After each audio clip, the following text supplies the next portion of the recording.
With Hivello, you rent out your computer resources in exchange for tokens/money. Think of it as Airbnb for your computer. You've got a bunch of computers in your office which only utilized 4 hours a day. All of that latent computer capacity could be pulled together, and that's the concept of DePIN, and actually monetized. And so what you're solving for is that you go find them the best return possible for that GPU, that piece of hardware, whatever, and then you pay them in whatever currency they want. That's huge. Our philosophy is making it super simple. You want to be able to download it like Spotify or iTunes. You log in with your email address, your Gmail account. It needs to be that simple, and that's how we're going to bring the next 100 million people into crypto through Hivello. And then 12 months from now, 24 months from now, you just want this massive amount of decentralized compute power plugged into Hivello. Millions of people around the world running Hivello, which then means under the hood, hundreds of millions of nodes around the world. That's powering the DePIN networks. And in my view, we are going back to the ethos of the internet and ultimately the ethos of the blockchain, where certain infrastructure becomes decentralized. It's more than just trying to build some fancy technology. It's actually trying to create, in my view, a better future.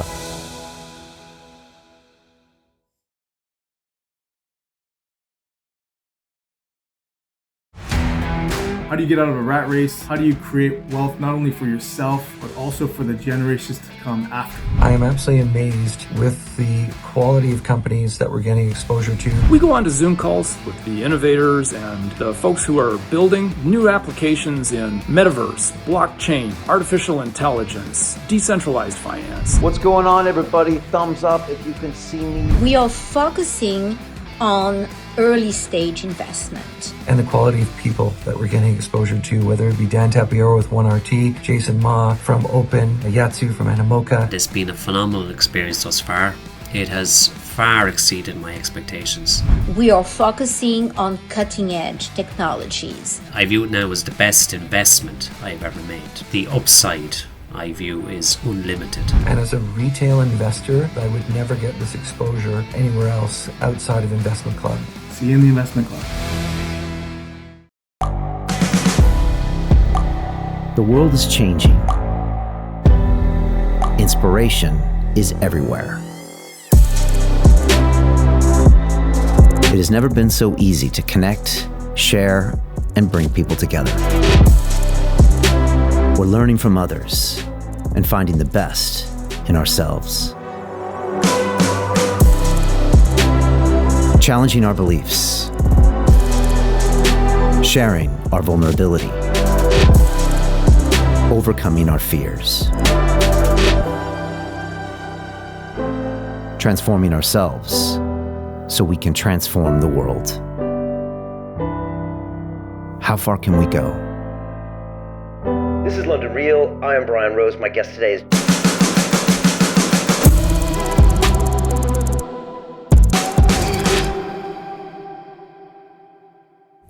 This is London Real. I am Brian Rose. My guest today is Domenic Carosa, the entrepreneur, investor, and blockchain expert.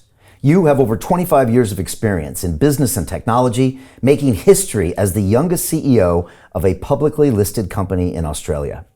You are the chairman and co-founder of Hivello, a platform designed to help people generate passive income effortlessly by using decentralized physical infrastructure, or DePIN, without any prior technical knowledge. Your goal is to help users leverage their idle computer resources in order to make money using Web3 technology. You believe we are entering a new era of decentralization where real-world assets and blockchain technology will redefine industries, allowing everyone to take control of their digital and financial future.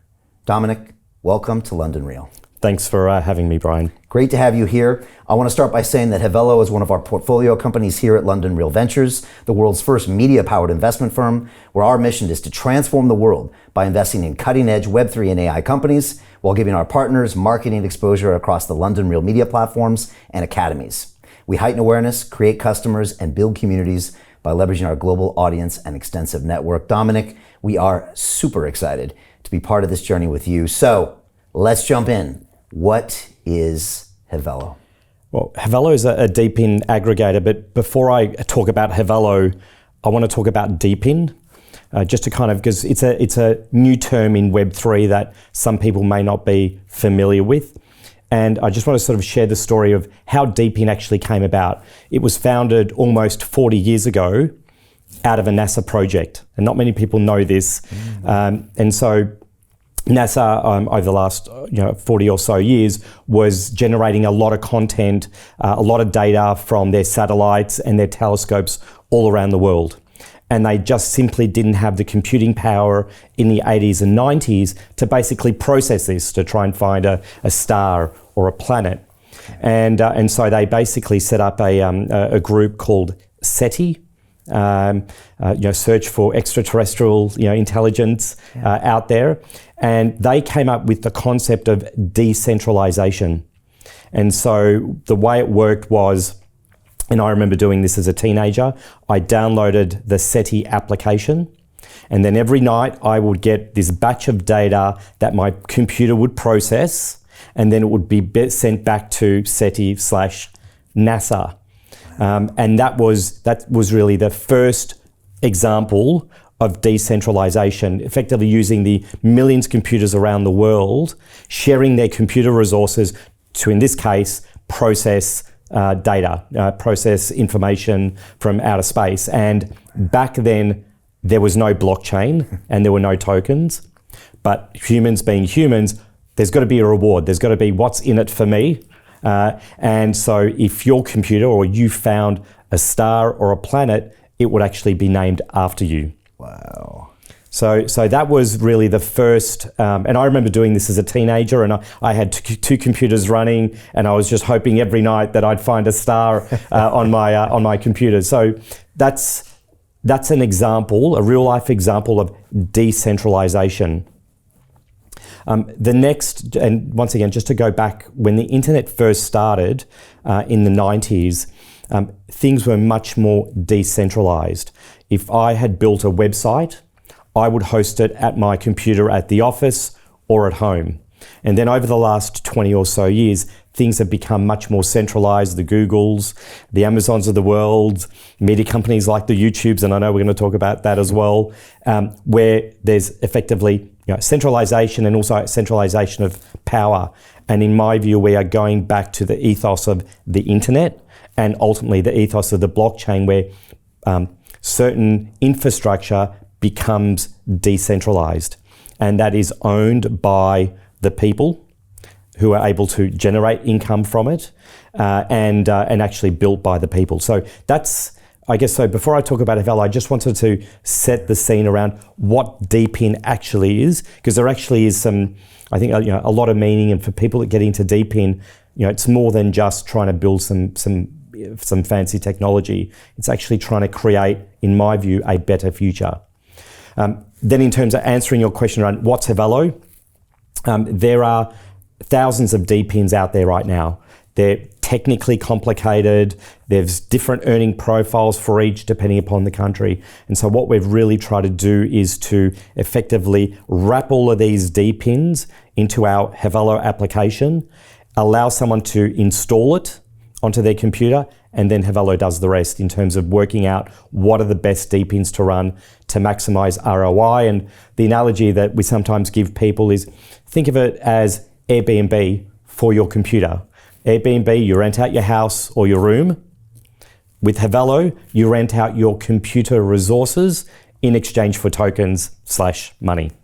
Yeah, that's the perfect example. And look, you just got a tour of London Real Studios, and what you see out there is a bunch of iMacs sitting on desks, right? I got iPhones here and there. I got a control room back there. At home, I probably got some gaming consoles that my kids use sometimes. And I got a bunch of other pieces of hardware that are sitting there and doing nothing 20 hours a day. And I've paid for the capital costs, and it's sitting there doing nothing. It's a bit like vacation homes 30, 40 years ago. It would sit there 50 weeks out of the year with nobody there.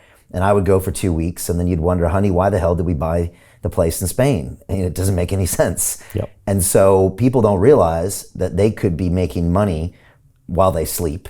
They could be making money while they're at the gym, even when they're using their computer, by farming out their GPUs and all things like this to a place like Hivello.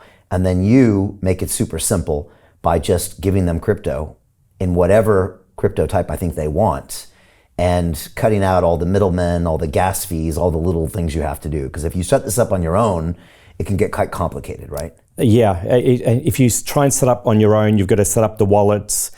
You'll need to have the native tokens of each of the DePINs because to pay the gas fee, and then you need a certain type of computer instance, whether it's running a Docker container or running Kubernetes. And I'm not going to get too technical, but it's just another application before you can even run the DePIN. And most people are not that technically minded.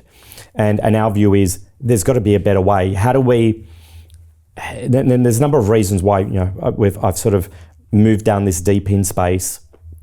But ultimately, it's about trying to stick with the ethos of the original internet and blockchain, where things are decentralized. 2, give the power back to the people, let them own part of the network, and let them have an economic return.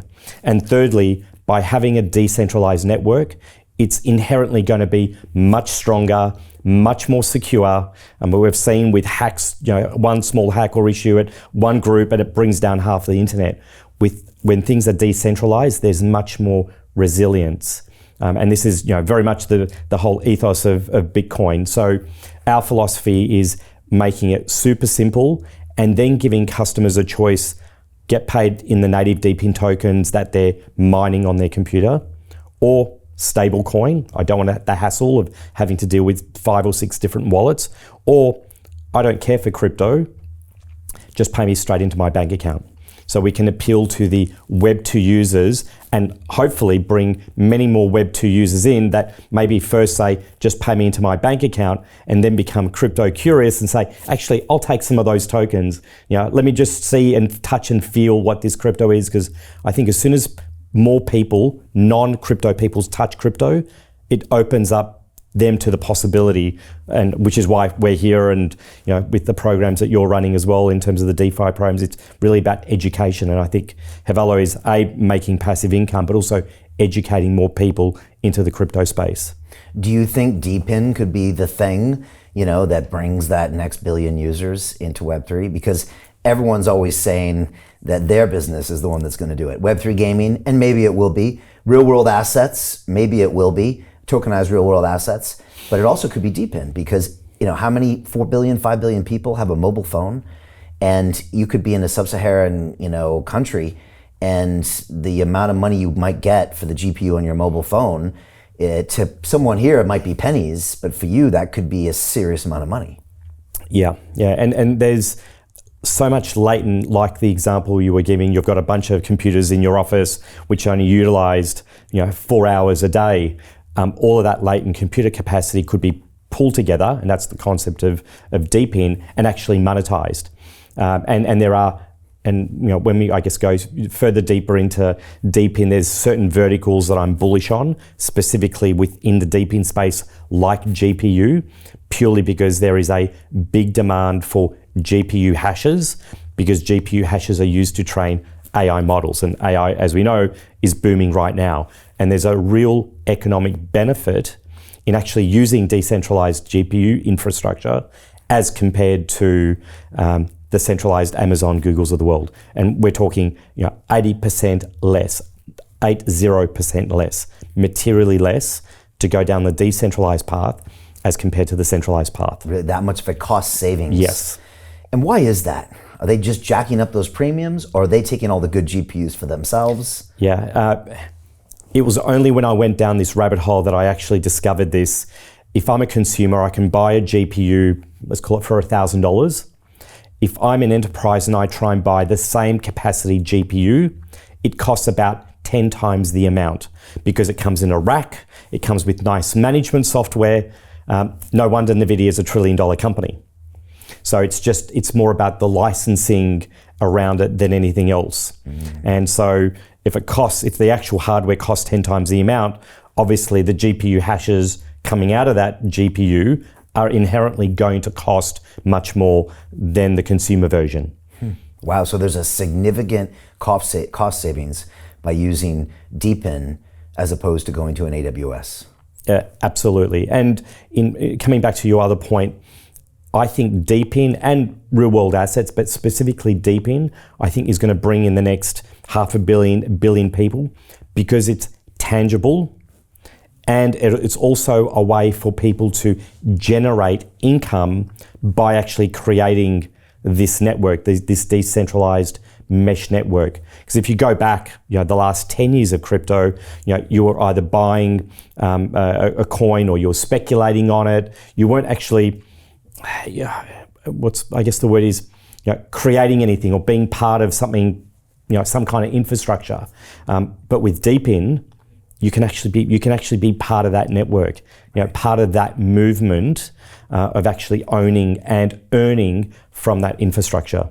And I want to talk briefly what you said about, the different tokens of the different networks. So we talked about the Airbnb comparison, but the truth is in DePIN right now, there's like 1,000 Airbnbs, or at least a couple hundred that are the ones that are controlling or have the big market share in certain types of GPUs and certain types of physical infrastructure. And so most of us go use Airbnb when we go travel, but the truth is there's 100 of them in this DePIN. And unlike Airbnb where you can use your dollars, each one of these 100 things want you to use their token. And so what you're solving for is that the person doesn't have to worry about that. You go find them the best return possible for that GPU, that piece of hardware, whatever, and then you give it to them and you handle all the foreign exchange, all the different issues, and then you pay them in whatever currency they want. That's huge, because if I have to go try to figure out the Helium network and go in and figure out exactly what to do and what to do with the token and worry if the token's up, down, or 20%, I'm already getting a headache thinking about it, and I understand DeFi, and it's still a headache. So yours, you download it on your Windows or your Mac, and then boom, you choose. You can stay in the Web2 world of fiat currency. You can get also Web3 and start getting some benefits, and it's that simple. Yeah. We've really tried to make it as simple as using iTunes or Spotify. That was the philosophy around it, and the key learning. And if it's sort of just to jump back, a couple of the companies, I founded a few companies since 2013. One of the companies is a company called Banksa. Banksa is one of the leading fiat on and off ramps in the space. And the precursor to Banksa was bitcoin.com.au, which we subsequently sold. And the whole philosophy around that was, Bitcoin in the early, 2012, 2013, 14, was still relatively new. And if you wanted to get involved in the ecosystem, you didn't start with Bitcoin, you started with cash. And so the whole thinking and philosophy was, well, how can we help people get involved, take their cash or bank transfer, and basically give them crypto, in a safe, regulatory compliant environment. And that's how the bitcoin.com.au and the Banksa business was actually born. And what we learned through that process is the simpler we made that checkout process, the higher the conversion rates. And so taking away, and I think, as an industry, I think we've got a long way to go because we get caught up in the tech talk, and I think that alienates a big part of the community, the non-crypto community. And my view is we just need to keep it really simple. And if you ask me, when do I believe crypto will be mass market and omnipresent, is when you're actually using it in the back end, and on the front end you don't even know that you're using it. Yeah. Like that for me is that's what I see as success, when all the pipes are basically blockchain based. Why do you think it took crypto so long to learn that lesson? Because it feels like it only has come about the last 18 months, where everyone says, guess what? You use our platform and you don't even know you have a wallet. You don't even know you're dealing in crypto. You just give us your email address and you get the service. Why did it take us so long? Did we get fascinated with the tech? Did we like it because it was a club where you had to know the tech to be part of the club? I'm just curious what you think, because we really went down a rabbit hole of having to really understand a lot of complicated things in order even to use basic services. I think the way to answer that question is to go back to the internet from the mid-90s. I was involved in the mid-90s to set up a browser, Eudora, or the Netscape or email. You needed to know SMTP. You needed to know all of these configurations. It wasn't literally a point and click and the whole thing does it itself. And I think that's just a natural evolution of any technology business.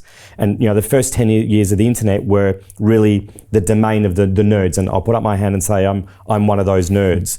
And I think the first 10 years, since 2010, was really the domain of the nerds. And now we're starting to move into a phase where it's the mass market, and the mass market ultimately demands it needs to be simple. I'm not interested in the jargon. Just make it do what you tell me it's going to do.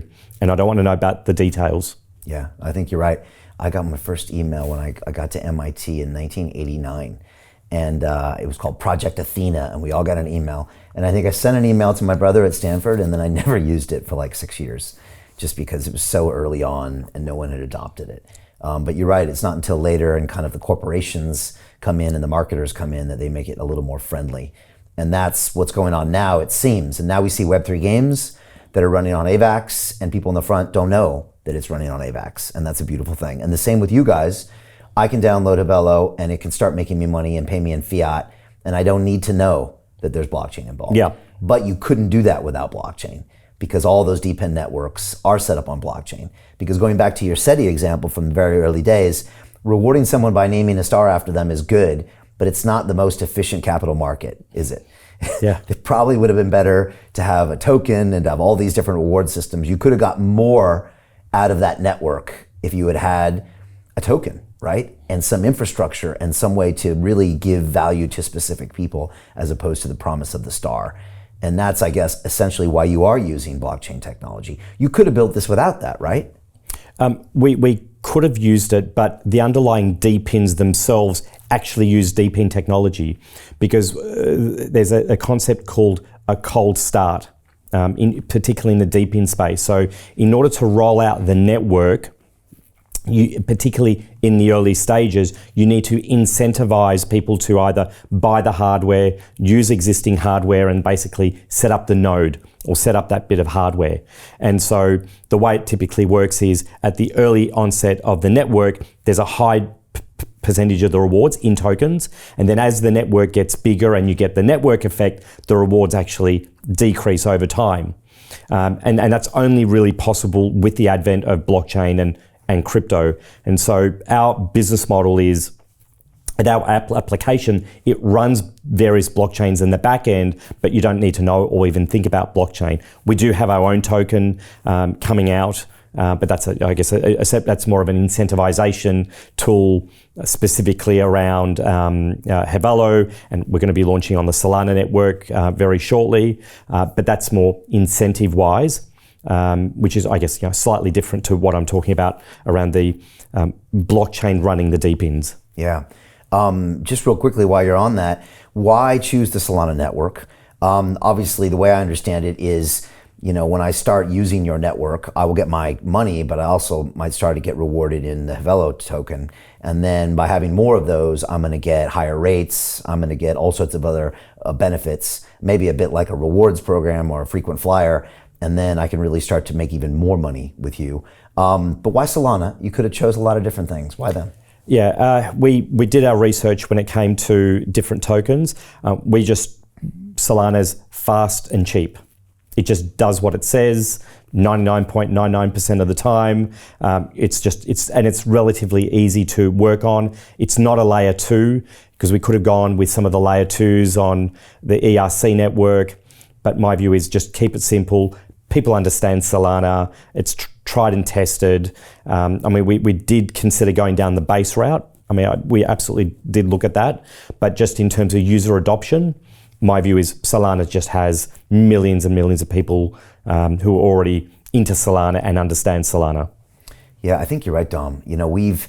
We've made now almost 80 different investments. And so lately the founders come and I'm talking to them, and now everybody wants to generate their token now. And we'll talk about the market shortly. But I always ask them what network, and I'm waiting.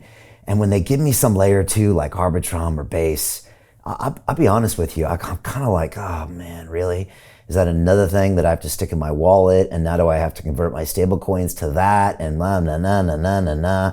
And I'm kind of really happy now when I hear Solana. And if you stay on ERC, I mean, I'm paying crazy gas. I mean, the other day it was like $9 per transaction, $7 a transaction, maybe $3 a transaction. And look, I'm over it, but I'm just like, man, you know, if I'm noticing it, the rest of the world is as well. And so, and what are the other options right now? I can't say that a lot of others come up right now. Okay, Binance Smart Chain, no one really uses that much anymore. It's not exactly considered a premium network, I would say. So I was really happy that you went with Solana. Yeah. And we're seeing more and more people using it. And again, more and more people buying meme coins.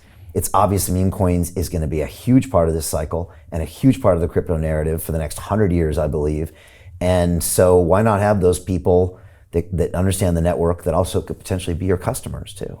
Yeah, absolutely. And in terms of the soon to be released Hivello token, like you said, will be basically, think of it as you're earning your DePIN tokens, but you're also getting extra APY, extra upside with the Hivello token. So we're actually using same philosophy.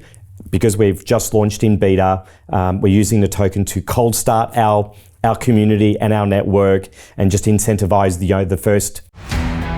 How do you get out of a rat race? How do you create wealth not only for yourself, but also for the generations to come after? I am absolutely amazed with the quality of companies that we're getting exposure to. We go on to Zoom calls with the innovators and the folks who are building new applications in metaverse, blockchain, artificial intelligence, decentralized finance. What's going on, everybody? Thumbs up if you can see me. We are focusing on early stage investment. And the quality of people that we're getting exposure to, whether it be Dan Tapiero with 1RT, Jason Ma from Open, Yatsu from Animoca. It's been a phenomenal experience thus far. It has far exceeded my expectations. We are focusing on cutting edge technologies. I view it now as the best investment I've ever made. The upside, I view, is unlimited. And as a retail investor, I would never get this exposure anywhere else outside of Investment Club. See you in the Investment Club.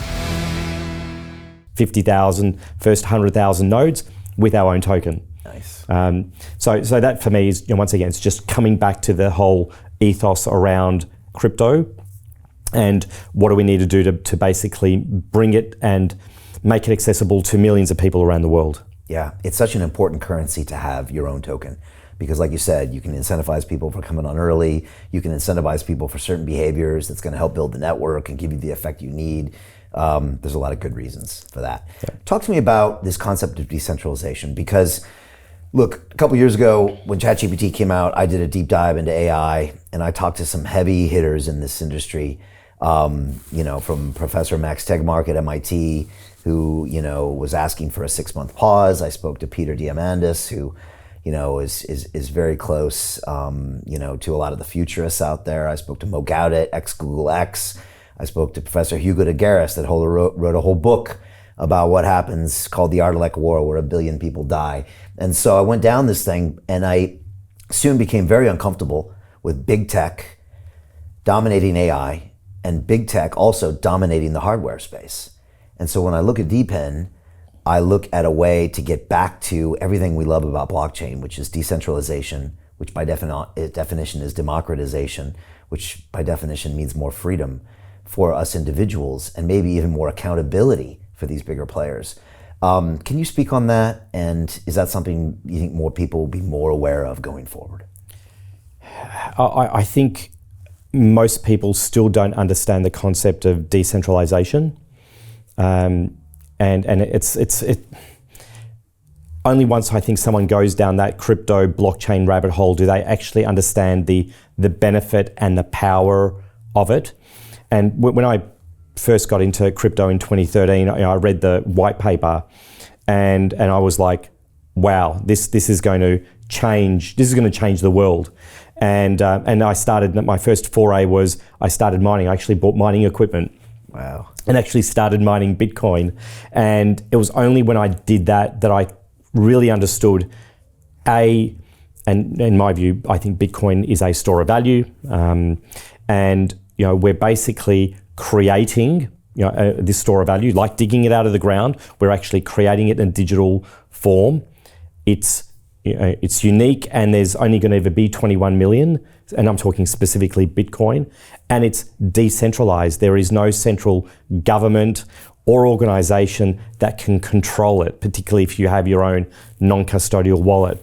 And so just those kinds of things going through my head, and I'm a big believer of free speech, freedom of individuals, and true democracy, not BS democracies that I think some countries are adopting. And I think that the more people open their minds to that, I think the better we are in terms of the world. And that's why, once again, Hivello, that in my view is going to bring the next 100 people into crypto, because they're going to be downloading onto Hivello onto their computer. They're going to maybe first select, I just want to get paid into my bank account, and then they'll say, okay, let me just check out this, the storage token or Akash or others. Let me just get a couple of these tokens, in sort of get experience in the blockchain world without having to put my hand in my own pocket. And I think that's going to actually help spur more people to actually learn and understand. Because my view is a bit like your DeFi program, which very much appreciated doing a number of years ago. It's only by doing that you learn the most, in my view, not just reading it. And so that just makes it, once again, much more tangible. Okay. Let's talk specifics, because people out there are probably understanding what we're doing, but like if they look around the room in their home or their office, they probably see a lot of devices. And correct me if I'm wrong, but I think certain devices you can get paid more money for. And I think it's a lot of times those gaming GPUs, which I think is what NVIDIA originally was making, that are now very good at AI, but different types of pieces of hardware can make you different amounts of money. I'm curious how that might vary. And then I'm also curious, is this also going to be a place for other types of DePINs? I mean, DePINs, from the research I've done, have all sorts of really fascinating things. I remember there was a DePIN aggregator that was taking, noise data from phones all over the world and in cities, and it was taking the decibel levels of places, and it was reporting that back, and that was going to help determine something, or someone was going to get paid or not paid. Also, with AI, there's this word called compute, which is kind of a generic term. And I'm just wondering, are there going to be a bunch of different types of assets in DePIN in the future? Absolutely. There are already, within DePIN, there's really, if you want to break it down into two core areas, there's DePINs that require dedicated hardware, like the Hive Mappers and the Heliums of the world. And then there are DePINs that can work on mobile phones, desktops and laptops. We're at Hivello, we've focused on bring your own hardware, bring your own desktop and laptop, because there are tens of millions of desktops and laptops sitting there underutilized that can be basically put to work. But from a general perspective, I'm also very bullish and very positive about the DePINs that require dedicated hardware. And if you ask me, what are some of my favorites in that specific space? I love Helium 5G, only available in the US. Where anyone can basically buy a Helium 5G hotspot and basically create infill 5G networks, because we know 5G is super fast but doesn't go very far, doesn't really go around buildings. So you could set up one at home, one at the office, and then when people roam on your 5G, you actually get paid for it. Yeah, it's wild. They give you a little antenna and you stick it outside your window, and you're basically part of the 5G network and you get paid. It's like really wild. I think a lot of people don't realize, but you can actually do that. Yep. And you can make some money. You can make some pretty good ROIs on that, right? Yeah, and the other one that I really like is called Hive Mapper. It's basically a decentralized version of Google Maps. And so people will buy this little device called Hive Mapper. You sit it in your car, you drive around, and as you're driving around, you're obviously collecting all the data, and you're getting paid for it. And those maps, the Hive Mapper maps, are being obviously sold to various companies around the world, and they're much more up to date than Google, much more real time. And so that's like another example of taking something that is traditionally centralized, Google Maps, and effectively creating a decentralized version of it. 5G networks, decentralized. Google Maps, decentralized. And I think over time it would just, I guess everyone in the industry would just sort of pick off different verticals and then move to create a decentralized version of them. Okay, now I'm wearing an Oura ring that's tracking all of my biological data. will one day will I be able to plug this into Hivello and you guys will find me the best rates for my data? Or is that slightly different?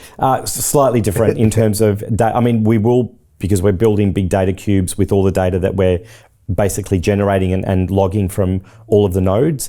But I think our philosophy today is focus on what we call the supply side, setting up the millions of computers around the world running Hivello, running various DePINs, contributing to building out those DePIN networks. Because my view is the egg comes before the chicken.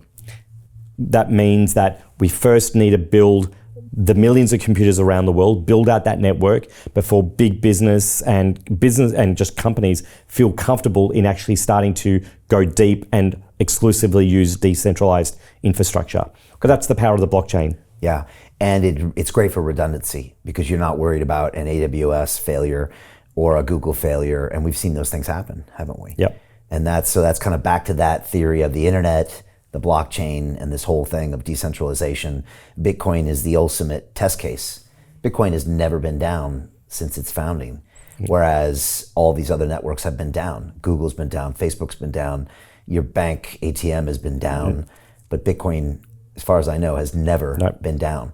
And it's the largest supercomputer in the world, 10 times bigger than the CERN supercomputer in Switzerland. Think about that. And that is one big piece of DePIN infrastructure, isn't it?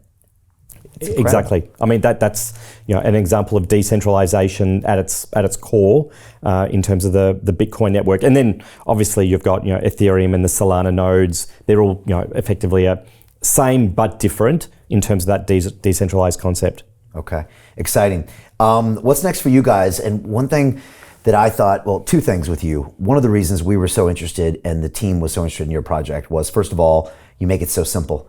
A lot of people want to be involved in DePIN. They know it's the future, but they can't get their head around going to get the Helium rig and then dealing with that token and going to get this rig, and then they just get lost. There's a couple layer ones, but it's okay, are they going to make it happen? But what if that layer one fails? And the way that one of our guys, Dr. Encore, told the team, he said, look, if you're bullish on DePIN, then Hivello has you covered, because if DePIN does well, they will do well. The other thing I found interesting about you, and I think it's because of all of your experience in business, in technology, in Banksa, is that you're also looking to spread this kind of also in a B2B way as well as a B2C way. And so you guys have a real plan for growth that is playing a little more chess, whereas a lot of the industry seems to be playing checkers. Can you talk about that, Tom?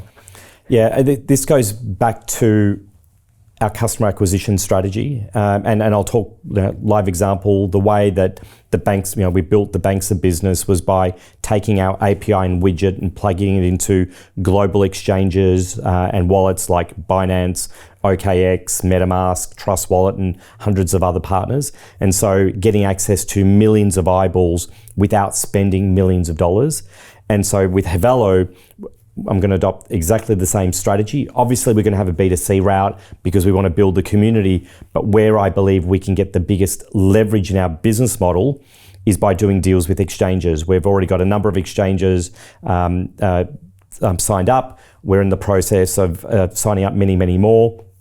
And the benefit to the exchange is, one, they take a percentage of all the revenue, and two, anytime new DePIN tokens are generated from that customer, they'll get transferred to the exchange. What does that mean? The customer's going to log in, see what's there, do some trading, maybe convert to stable or Bitcoin. So it actually creates a stickier environment with the exchange as well. Nice. Okay, gotcha. So if I'm Bybit, for example, or Binance or something, and I'm a customer of theirs, if they introduce me to Hivello, I'm potentially going to be earning tokens and all these other chains that go into my Binance wallet. And now I'll go back and check on those, and I'm a happy customer because I just made some free tokens. Binance made the introduction. This is the kind of an amazing way to grow. Yep. I'm getting that right. Yeah, and that's I'm going to call that's the Web3 angle. Yeah. But then there's this other sort of Web 2 angle, which I'm actually very excited about. It's still very early days. It's down the charity space. And this was actually introduced to us, this concept, by one of our investors who's involved in a number of charities.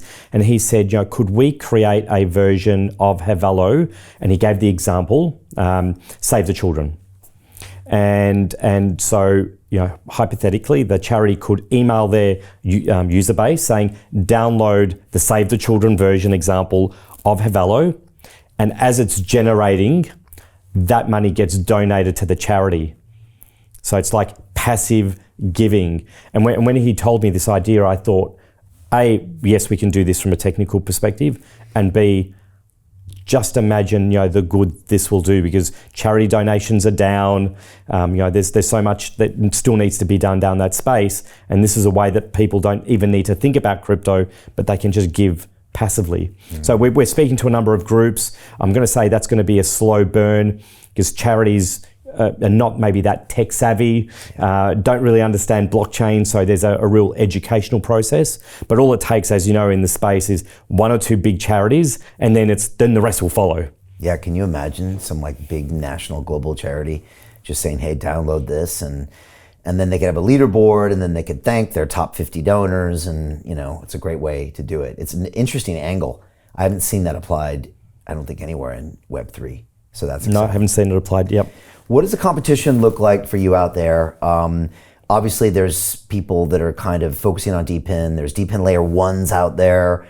What does the landscape look like to you? You have your eyes on certain people. Yeah, so there's DePIN layer 1s. They're just DePIN blockchains, like the Peak, IOTXs of the world, complementary to us because we're actually integrating them into our platform.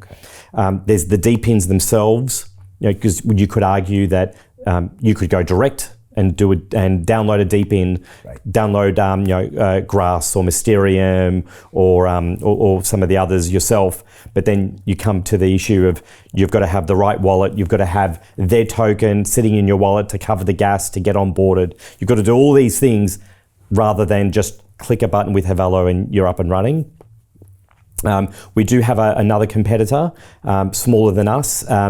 They've taken a more technical approach.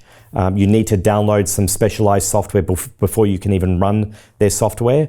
And my view is, it kind of defeats the whole purpose of trying to make it super simple. You want to be able to download it like Spotify or iTunes. It needs to be that simple. You log in with your email address, your Gmail account.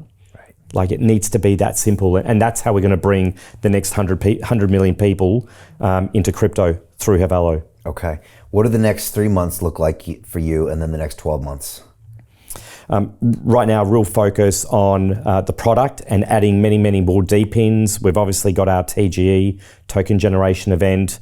And then over the next 12 to 36 months, many more partnerships with exchanges. We're talking to some hardware companies as well. And there's one particular... So it could be pre-downloaded on a piece of hardware. So when I get the computer, it's just already making money. OEM deals. So when you buy a computer... Right. It comes pre-installed with Hivello, and you can basically earn income. And just imagine that in emerging markets, because that's one of the things that you touched on it. Yeah. An extra $20, $50, couple of $100 a month for us in Western markets may not change, won't change our life. But if you're in an emerging market. To continue watching the rest of the episode for free, visit our website, londonreal.tv, or click the link in the description below.